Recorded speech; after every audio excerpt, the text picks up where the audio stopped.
علم دین حاصل کرنے کے ساتھ ساتھ بعمل اور صالح علماء کے ساتھ رابطہ رکھے۔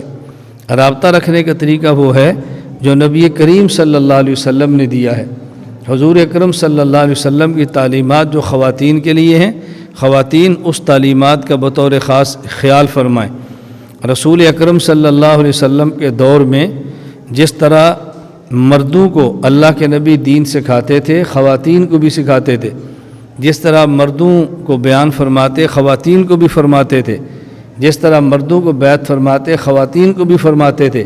یہ حضور اکرم صلی اللہ علیہ وسلم کا معمول مبارک تھا۔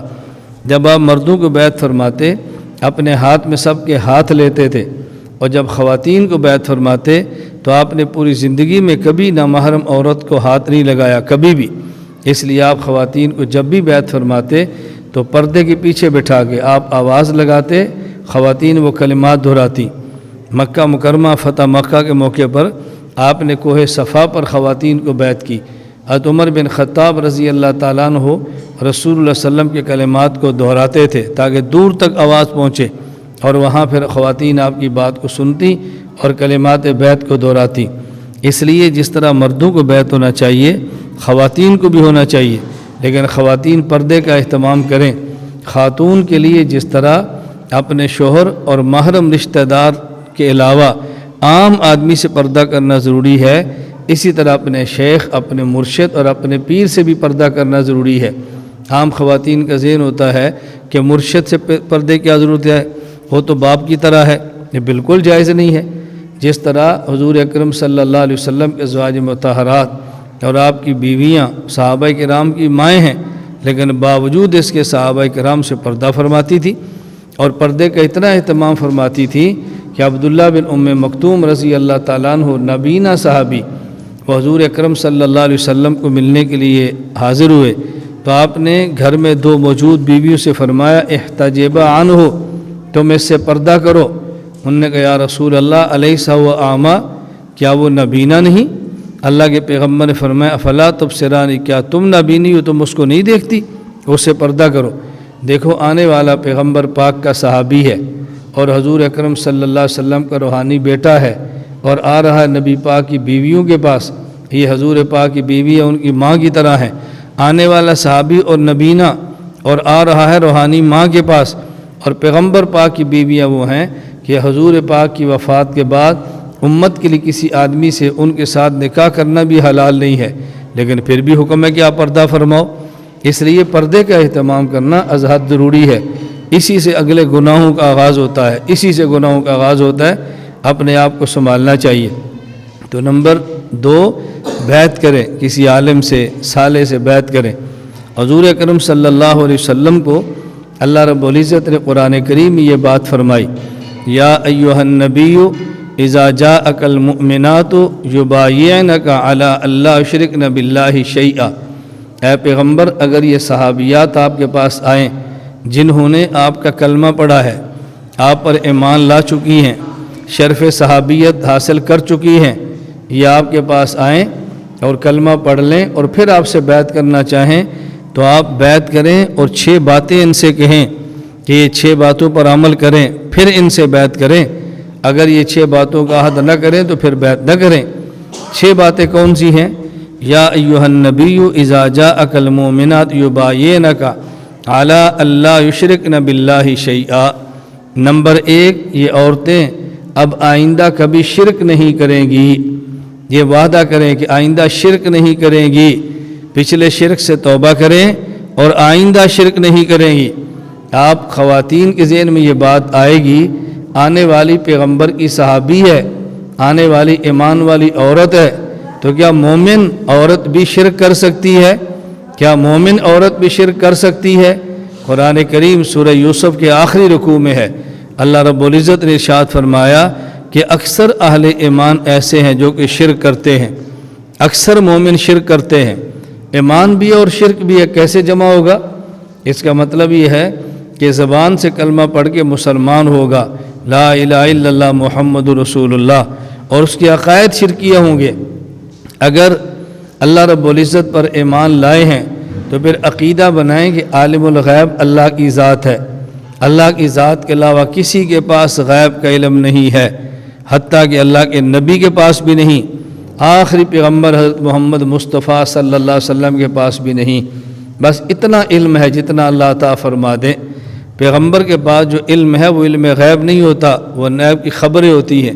تلک من انباء الغیب نوحیھا الیک، اللہ فرماتے ہیں پیغمبر غیب کی خبریں ہیں اور یہ بھی ہم آپ کو دیتے ہیں، اگر ہم نہ دیں تو آپ کو پتہ نہ چلے۔ حضور اکرم صلی اللہ علیہ وسلم کی خدمت میں مشرکین مکہ نے 3 سوال کیے۔ ایک سوال یہ کیا، آپ بتائیں وہ نوجوان کون تھے جو غار کے اندر جا کے چھپے رہے؟ نمبر 2، آپ بتائیں وہ کون آدمی ہے جس نے مشرق اور مغرب پر حکومت کی ہے؟ نمبر 3، روح کیا چیز ہے؟ حضور اکرم صلی اللہ علیہ وسلم فرمایا میں کل بتاؤں گا۔ یہ کل آئے تو آپ نے فرمایا کل بتاؤں گا، یہ پھر آئے تو فرمایا کل بتاؤں گا۔ 17 دن گزر گئے، آپ نے ان کے سوال کا جواب نہیں دیا، اور 17 دن کے بعد وحی اتری۔ اللہ نے فرمایا وَلَا تَقُولَنَّ لِشَيْءٍ إِنِّي فَاعِلٌ ذَلِكَ غَدًا إِلَّا أَن يَشَاءَ اللَّهُ۔ میرے پیغمبر آپ کو انشاءاللہ فرمانا چاہیے، آپ نے کہا میں کل کہوں گا، لیکن آپ نے انشاءاللہ نہیں کہا۔ تو دیکھو 17 دن کے لیے وحی بند ہوگی۔ یہ امت کو تعلیم دی ہے، امت کو تعلیم دی ہے۔ اللہ اگر علم نہ دے تو نبی کو بھی نہ دے، اور اگر اللہ علم دینا چاہیں تو پیغمبر کو عطا فرما دیں۔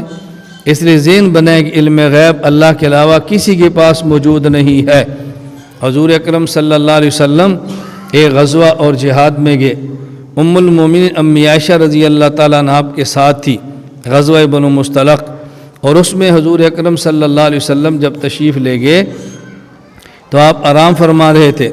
ام المومنین امی عائشہ نکلیں قضاء حاجت کے لیے اور واپس آ گئی۔